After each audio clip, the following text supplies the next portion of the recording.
Hi everyone, now I'm going to be tying a detached bodied dry fly. This one, well basically it was a question I got, how small can you tie? Well basically it comes down to how small the material you can get to go down as small. Like in this case I can use this extra small or extra fine Veniards swed chenille, which I'll show you the packet. And this is a chartreuse one. But anyway, that's the extra fine, so it comes from Veniards, this one. Now this is a nice olive, so it's a lovely colour. So I'm going to use that for the body. Now you can use obviously foam, I do have foam there. This is a close cell foam, or a high dense foam. This one's from Wopsy, which is a cylinder which I've cut into a slight point, and you could use that as well. And that would give you a body. It's not just as... I'll put it this way, there's the chenille with a taper in it. It looks far better as a mayfly-like body. Now the issue comes with the tail.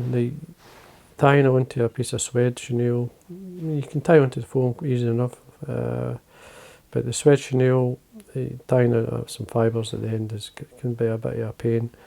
You don't really need to do that. I'll show you. I'll show you how to tie this fly anyway, just to give you an idea. Now I'm tying it on a size 20. This one is the full and mill. Now I like tying detached bodies on a wide gape or a hook like this, even though it's meant for nymphs. But it's quite easily be used for a dry fly, and I do use it a lot. It's a Czech nymph, size 20. Now, I'm just going to wax my thread first, make sure you have plenty of grip. You just basically start at the eye and come down to the point, or wind to the point of the hook. I'm going to use some Coq de Leon fibres. This is a medium Pardo. This is a saddle feather from a whiting. It's a lovely wee saddle. You get these large feathers, you get plenty of feather fibre. So I'm going to remove this for the tail, tie it on. So I'm going to tie the tail separate from the body. Just give the impression that if you're going to have the body to this point, you've at least got half the tail left. Trim this away. Make sure that's secure. Now, I have looked at different ways of doing this over the years, and this is the easiest and plainest way to do it. So I've got my swed chenille. Simple way to just taper it is to get the lighter, and then just very lightly just taper the. Don't set it on fire. Start again. Now take that away. Wipe your fingers if you're going to do that. Just lightly. And you'll get a nice, reasonable taper. It will curl sometimes a wee bit, but once you've got a length, you can actually then tie it on. So basically the body goes halfway into the tail, and then you just tie it on. Trim away. Just make sure this is secure, so again I wax my thread. Now I'm going to give a wing post and parachute hackle in this one. So I've just got some white Antron. Just going to come underneath, hold the end. I'm going to line it up first. Now I've reduced this, it's a wee bit lighter than the stuff I have. It's probably, if you're using a Glow-Brite number 16 yarn, you'll get sort of standard length or standard thickness. Now this is reduced by half because of the size of the fly. So what I normally do is I come underneath. Now where I've tied it in is about the halfway mark. So I can take my thread down to the point and I'm about halfway back up, and just fold it around from the underside. Just hold it with your fingers, and then basically come round. You've got to sort of do it quite quick. Do it like a post.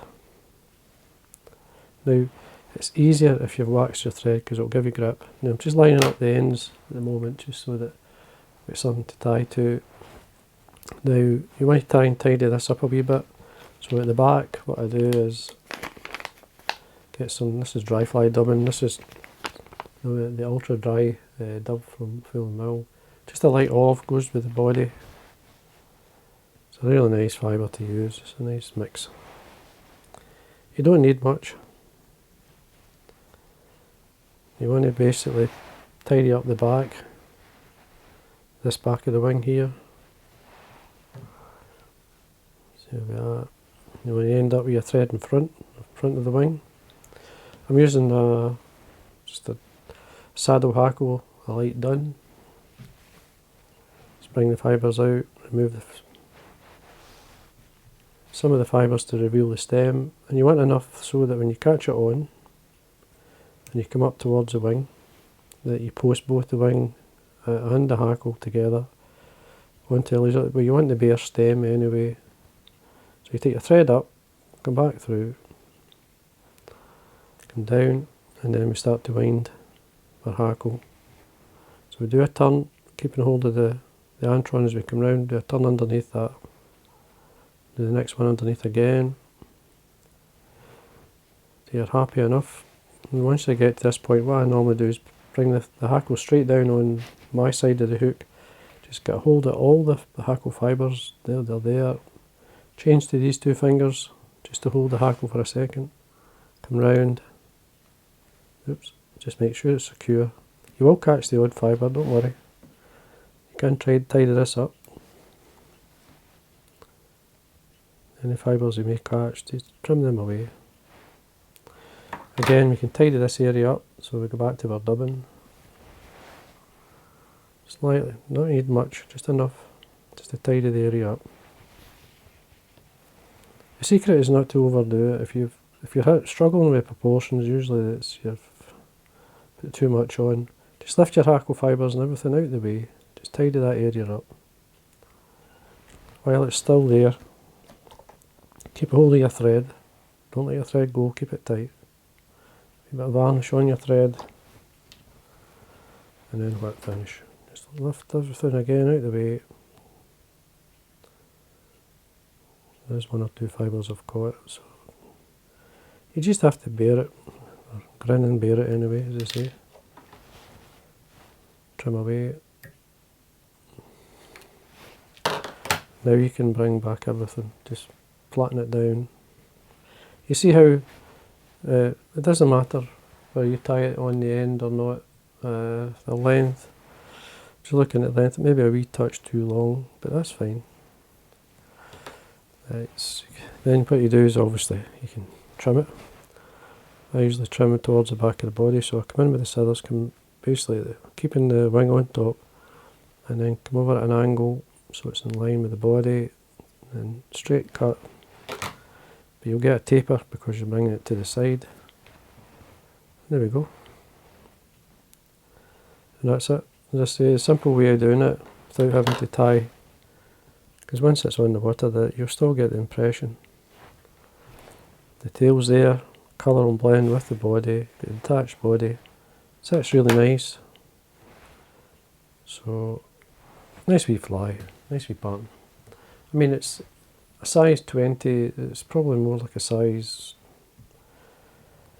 more 18, 16 size, to be honest with you, because of the size of it here. But this is a nice size of, if there's any duns coming off, any olives. You could probably take it down a bit, you could reduce it by another couple of sizes, but there's a comfortable size that'll work. And once you obviously put your floating on this, it soaks into the sweat and it floats really well, so it does. Parachute hackle with parachute style floats really well. So wing colour, I've used white, but you could use grey, do you like. White's usually not too bad, it's a good colour. So anyway, hope you enjoyed that, and again, thanks for watching.